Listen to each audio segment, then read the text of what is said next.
বিকেলের নাস্তায় আজকে আমি তৈরি করতেছি চিকেন ফ্রাই। চিকেন ফ্রাইয়ের জন্য আমি মুরগিটা মেরিনেট করে নিয়েছি।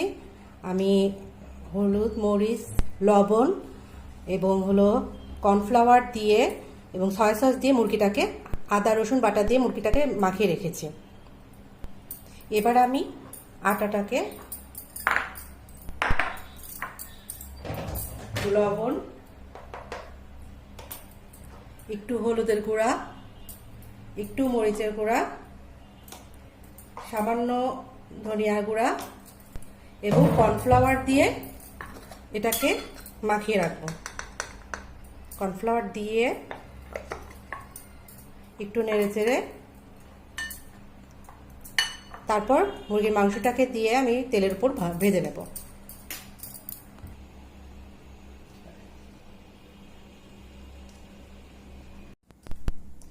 এবার আমি চিকেন ফ্রাইগুলোকে আটার সঙ্গে সুন্দর করে মাখিয়ে নেব, তারপর আস্তে আস্তে তেলের মধ্যে ভেজে নেব।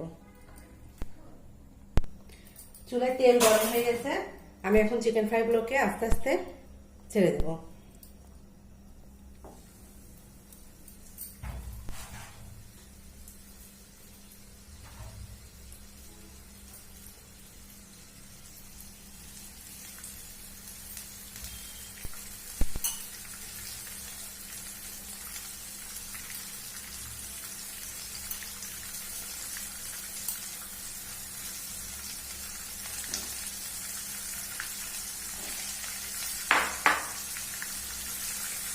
উল্টাই দিচ্ছি এগুলোকে,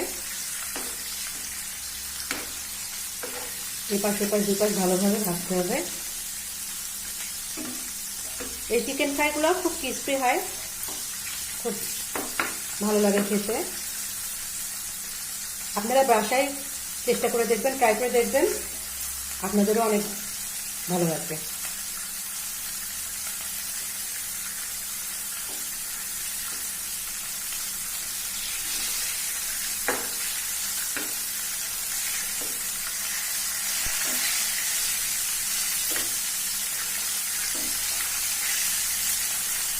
আমি বিকালের নাস্তায় প্রায় এই চিকেন ফ্রাইগুলো করে থাকি, আমাদের বাসার সবাই খুব পছন্দ করে। এই যে আমার চিকেন ফ্রাই তৈরি হয়ে গেছে, সস দিয়ে পরিবেশন করতেছি।